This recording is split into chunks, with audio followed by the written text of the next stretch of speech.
ঠিক আছে।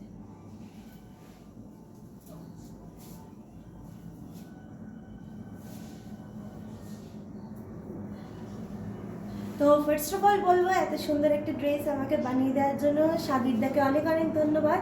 তো আমি সবাইকে রিকোয়েস্ট করব যে নিশা টেলার্স থেকেই সবাই পারলে বানাও ড্রেস, আশা করি খুব ভালো লাগবে, আমার তো খুব ভালো লেগেছে।